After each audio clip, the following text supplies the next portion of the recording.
Music games. There's a roller coaster genre if there ever was one. Despite the market being flooded by the sudden Guitar Hero and Rock Band boom, the genre's been around for a really long time.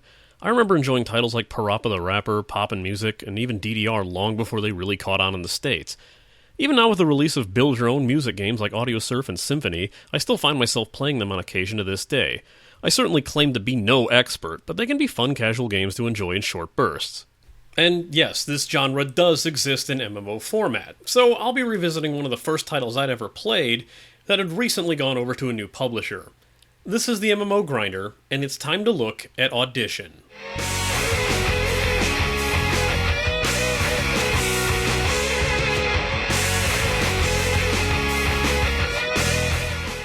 Audition, not to be Google confused with a disturbing Japanese torture porn horror movie or Adobe's audio editing software, is a music and dance-based MMO that takes elements from other music games. Originally published by Nexon, Audition was later dropped by them and later picked up by Red Bana in the US and Alaplaya in the EU. My own obvious bias to Nexon aside, it seems the original global version was dropped due to rampant hacking. But knowing the Nexon tracklist was filled with lazy dance songs and Christian rock, and the Red Bana version has at least a handful of licensed and popular songs, I'm still going to say that this was for the best. For clarification purposes, I'll be playing the Red Bana version, so everything I say pertains to that one alone. Let us begin. Wake up in the morning feeling like P. Diddy. Hey, what up, Grab girl? my glasses, I'm out the door. I'm gonna hit this city. Graphics are... yeah... It's very anime-styled, yet fully 3D. My issue is that the models look very odd. The movements of the dances occasionally look very off, and the characters' arms are skinny and almost skeletal-looking. And the seriously anime-looking faces never change expression. It comes off as really creepy sometimes. It's gonna sound like a bit of sidebar here, but did you ever see the creepy crime drama called Durham County? It's a little mini-series, but the youngest daughter in that show wore this weird, creepy, expressionless anime mask with the big eyes and the small mouth. And the thing was, every single character in this game looks exactly like that. It's not something I want to be reminded of when I'm playing this.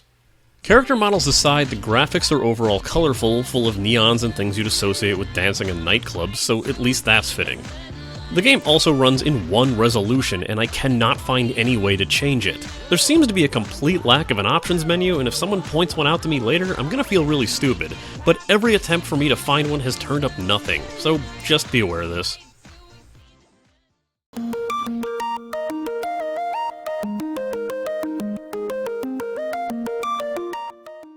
It's a music game. I should probably take my time with that category, huh? Well, not really. It's what you'd expect. This game contains quite a few licensed songs, some of the more recognized being Kesha's TikTok and Owl City's Fireflies. The website for the game also lists Lady Gaga's Poker Face, but I've never found it in the track list. The list is mostly populated by songs inserted by the developers, each labeled Audition, and some labeled the Japan Audition for songs that were featured in the Japanese version of the game. So for the most part, I'm using those as background music, unless I think they're terrible.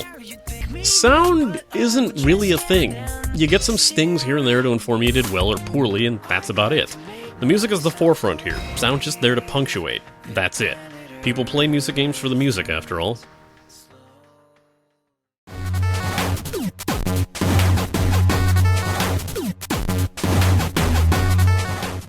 Downloading this from Red Bana is odd. There's no downloadable mirror for the game. You have to torrent it. So much so that the download section links you to uTorrent and the file's location. If you have a preferred torrent program already, obviously just click the file link instead. When you log in for the first time, you're taken to a character here which is pretty limited. You have 2 colors of simple clothing and a couple face and hairstyles. Your gender is locked to whatever you set up when you register your profile, so keep that in mind if you plan on playing the opposite gender. Once you set up your avatar and name, that's it until you start unlocking more clothing options. Every login will bring you to the channel selection screen, and there'll be 2 major channels, free and tournament. Sometimes event will show up as well, with smaller numbered channels in each. You'll find most people are in the free channel, and usually the most population is in the highest numbers if that channel isn't full. One of the very first things you'll see is the tutorial by Ms. Creepy Awesome Face, who will talk you through the very basic aspects of the game. To talk about the game, I need to make an immediate comparison to another lesser-known music game that this game takes most of its gameplay from, called Bust a Move.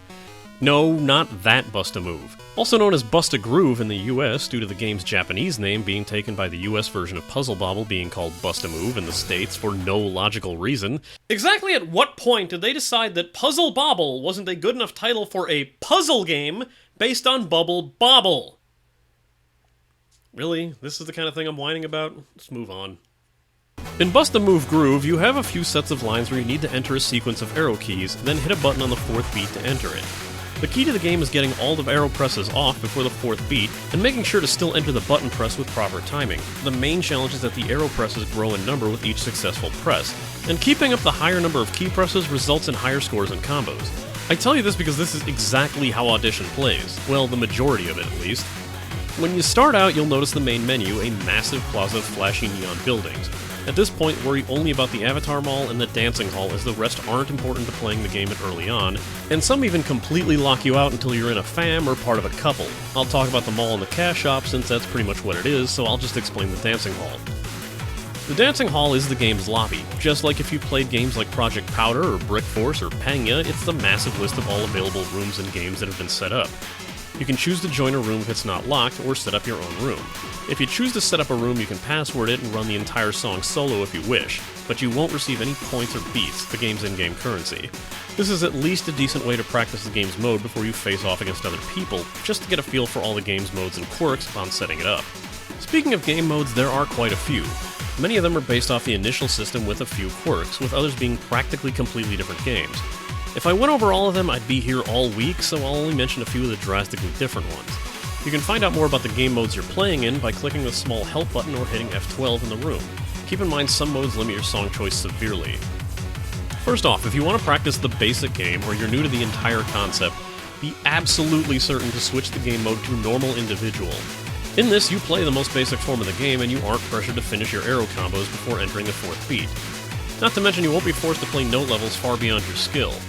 You have to switch it in the bottom of the interface here since the game defaults to choreography mode, which has a set path of levels and doesn't reflect your personal skill in the game. It also fails you if you don't get the combo off in time, so it's a much harder mode to play if you're new, or generally terrible at this, like me.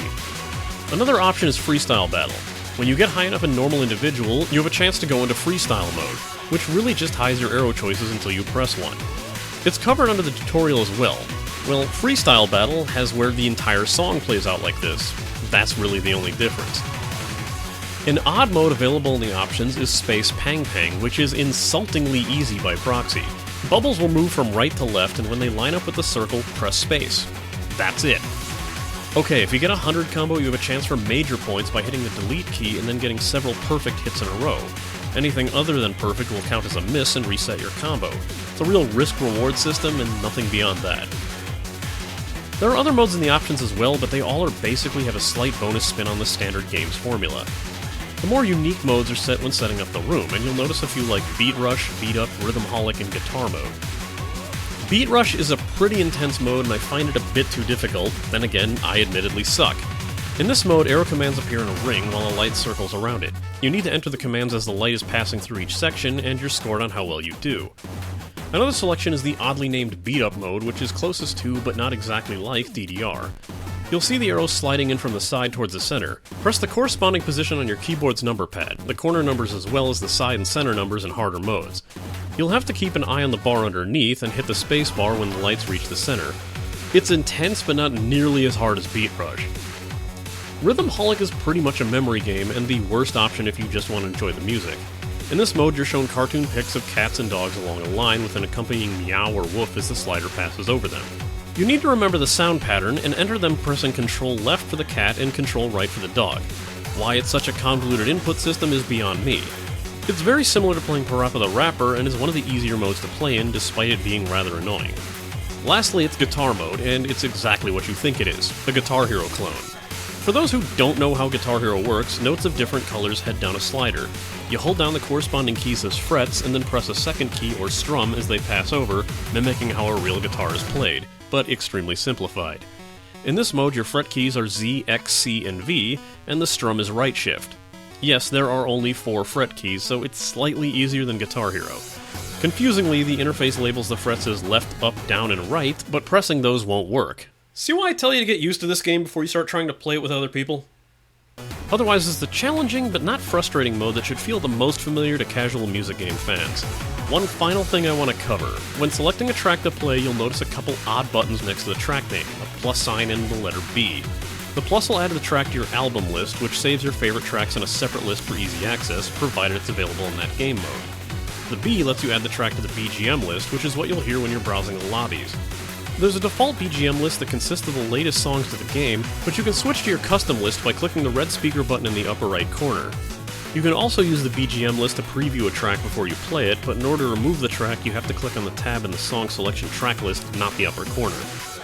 Otherwise, for the sake of avoiding information overload, I'm going to leave it at that. Despite the many different options of the main game type, there's a good amount of variety of the game's modes, and a lot to please fans of many different music games. Take a look around and see what you discover.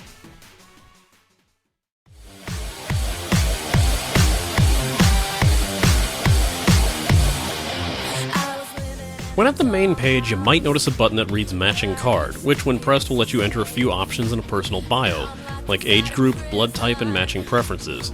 This links to the game's couple system where you can match up with another player for several game perks and modes. Similar to the common MMO system of the Guild is the Fam, a large group of people who can receive mutual benefits when playing alongside each other. Fam Office on the main screen will let you browse through potential fams. Okay, here's the steps to setting up a room. First, when you choose the room, you'll be able to pick your game mode, name the room, and set a password for it if you so desire. Keep in mind there are some game modes that you won't be able to do solo, and if you're not part of a couple or a fam. I didn't cover them earlier, but this game will warn you if you choose to. Once inside, you'll be the room's DJ, and you'll have control over the song choice, game mode, whether or not you'll set up the room as a team game, or free-for-all, kick out other players, change the background you dance on, and of course, whether or not you want to start. Like other lobby MMOs, you need to wait until other people who've joined your room are ready. Once everyone in your room is ready, you can start the match. Keep in mind that while not as vocal as Brick Force players, there is an air of impatience among these players, and often you'll see players drop out almost as fast as they arrived. At least they don't yell go go go go go go go before leaving, but at least some sort of communication might be nice. And if you want to clear out a room really fast, just go ahead and pick the only track in the game by Brokenside. The community otherwise is pretty standard. I had someone politely ask me if I was new, before I figured out that you could just start typing letters to talk to other players, so I couldn't answer them. And otherwise, I didn't notice any influx of rudeness in players. Granted, I did get a rather obnoxious set of replies referring to my lack of skill in an old YouTube video I posted with footage from this game, so take from that what you will. I've also come across many players that don't seem to speak a lick of English despite there being several localizations of this game. The only other thing I can warn about is the fact that this seems to be a hacker magnet. While the game employs hack cards now, remember the original global game was shut down completely due to how rampant they were, and let's say people performing flawlessly to some of the hardest modes that seem like a completely inhuman feat. The game is trying to actively combat them, so just be wary of this and keep an eye out.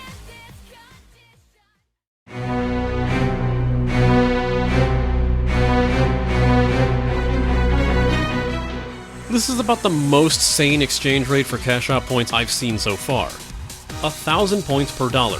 That's it. Enter the amount of dollars you want to spend and get that many points. No funny business beyond that.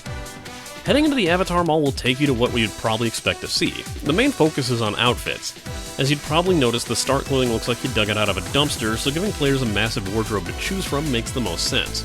The nice thing about the Avatar Mall is that you can purchase clothing items with the in-game currency beats.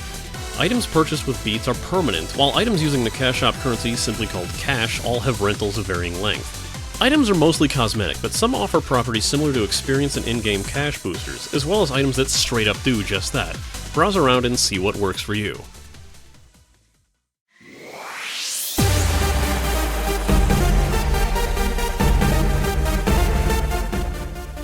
This is a title I'd recommend strictly to music game fans. Rather than make its own contribution to the music genre by providing a new experience to the extensive genre, it's really more of an amalgamation of many other music games compiled into one package. However, those who've always wanted to play a music game online and socially should find exactly what they're looking for here. Here's my final rating. If you're looking for another music game fix, this is probably something you'll want to give a try. There's a massive variety of songs, and even though you might not have an extensive list of everything you'd want to hear, you might find a new favorite among them. Despite a few of the game modes being pretty simplistic, many others are quite challenging and should test your skill at rapid arrow succession, if nothing else.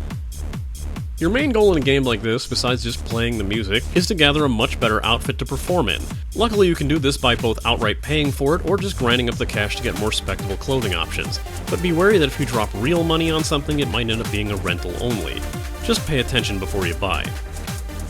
Another goes without saying, but this game won't be bringing any new fans of the music genre. It's not overly friendly to the newbie experience, considering the tutorial only covers the bare-bones basics of one game mode, and being stuck in a lower resolution with seemingly no way to adjust the options feels really off to me. The game seems keen to default you to some of the harder modes, and without knowing how they play, you're going to get trounced. The frustration of your opponents and teammates performing flawless maneuvers while you sheepishly nod your head to the beat is going to make you feel completely useless without some serious practice. And if this thought scares you, consider that before you give this one a go. Next time, it's episode 30. Not really that big of a deal, though. I mean, really, it's not. Maybe. I hope not.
Yep, yeah, I decided. I'm gonna go through with it. Yeah, I know the consequences. I've known them twice before, after all.